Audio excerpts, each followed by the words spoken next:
In today's video, I'm sharing with you my top tip for getting the very best leverage when it comes to working door dents. So stay tuned.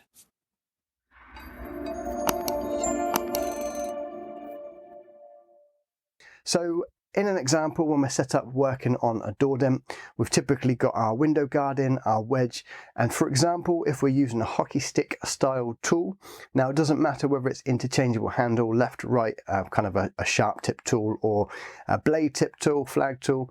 Generally, if we're doing door dents, we normally have a handle one side, the bar coming down, and then the tip the other side, or the handle the same side as the tip. So logically, we put it in kind of straight down. So if we've got a dent halfway down a door, we push our bar into the point, and that bar is generally in a straight line going up to the handle. So depending on the shape of the door, sometimes this will give you just the right leverage you need between working on the window guard and the door skin, and that bar in between being able to twist off or kind of lever off the window guard and push the door. But you can have just a slight tweak on that bar.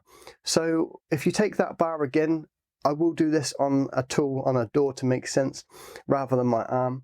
But just by moving that bar left or right a little bit, it's going to change the angle of the hook as to whether you're pushing kind of down on a section or up on a section. But also not just the left and right of the handle, of the rod of the bar, but also being able to push it away from the dent itself. What that effectively does is create a wider space so that you're changing that leverage point once again.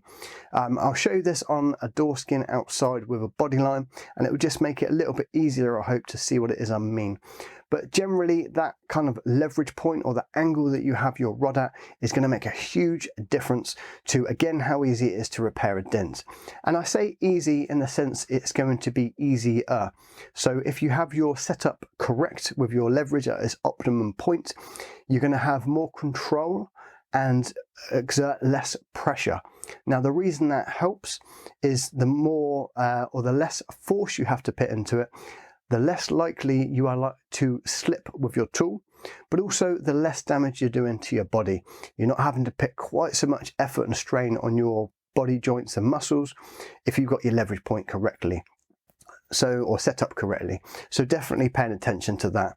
But it's not just the obvious leverage point when we're using a leverage block, for example. Just a slight angle of the tool and how we're twisting it, again, can make a slight difference as to the pressure that we're pushing through the rod onto the tip of the bar. Hopefully that makes sense. Bear with me. Let's pop outside again and I'll show you that same example kind of with a rod set up against a door. So again, in this example, if I've got my bar set up here, logically we would put it down in a straight line, and that allows us to twist the bar,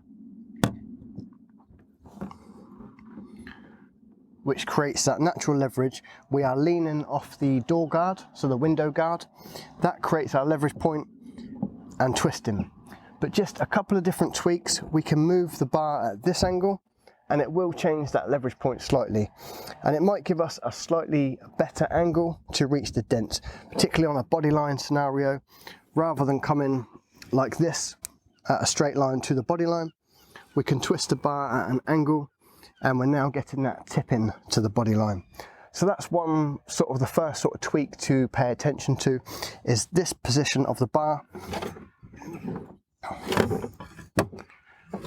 as to what effect it has on kind of the tip itself in your working position. But I'll take the camera a little bit closer and you'll see that leverage point I'm talking about as we start to position the bar. So one, we've got the left and the right from your angle there, but also pulling the bar kind of away from yourself, so towards into the car. That brings out that panel, and again it's going to change that leverage point as to how far down the bar it is touching on the board. So sometimes we can pull the bar back towards ourselves and create some leverage off the back of the window guard, sometimes pushing it forward, again depending on the angle. I'll try and zoom in a little bit more and show that difference a bit close up. So with my bar set up like this, I can twist, and that's my leverage point. If I have my bar at an angle and twist, I've then just slightly moved this leverage point from inside on that door card.